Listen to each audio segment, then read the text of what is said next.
북한이 오늘 새벽 동북방 해상으로 단거리 탄도미사일 2발을 또 쏘아 올렸습니다. 정경두 국방장관은 북한이 위협하거나 도발을 하면 당연히 우리의 적이라는 입장을 밝혔습니다. 우리 군은 추가 발사에 대비해 감시 태세를 유지하고 있다고 합니다. 취재기자 연결합니다. 김세호 기자. 네, 국방부입니다. 네, 북한이 이번에 어떤 미사일을 쏘아 올렸는지 분석이 어느 정도나 됐습니까?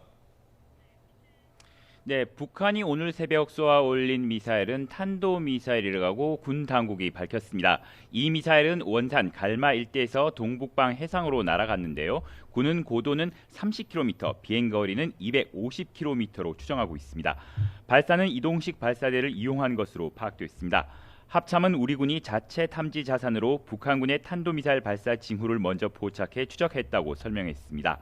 이번 발사는 지난 25일 단거리 탄도미사일 2발을 동해로 발사한 지 엿새 만입니다. 당시 발사한 미사일은 고도 50km에 거리 600km까지 날아갔습니다.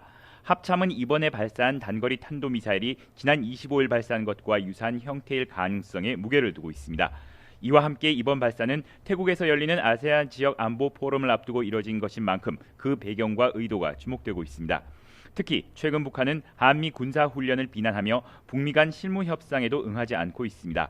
이 때문에 이번 발사 역시 미국과 우리 정부를 겨냥한 불만을 표출하고 압박을 높이려는 의도일 것으로 관측됩니다. 네, 그리고 정경두 국방부 장관이 입장을 밝혔더군요. 북한에 대한 강경한 입장이라고 볼 수 있습니까? 네, 그렇습니다. 정경두 국방부 장관은 북한이 도발을 한다면 당연히 우리의 적이라고 밝혔습니다.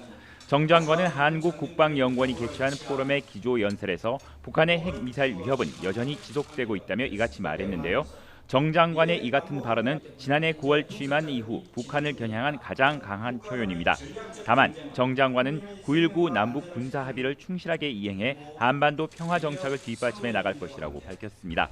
이와 함께 남북 관계가 좋아져도 한미동맹은 여전히 중요하다며 북한의 핵미사일에 대응하기 위한 한미 간 맞춤형 확장 억제 전략도 지속적으로 보장될 것이라고 덧붙였습니다. 또 한미연합훈련도 변함없이 실시하고 있다며 한반도 평화 정착을 위해 일부 조정하긴 했지만 과학화된 훈련 시스템으로 과거보다 훨씬 높은 성과를 달성했다고 말했습니다. 지금까지 국방부에서 YTN 김세호입니다.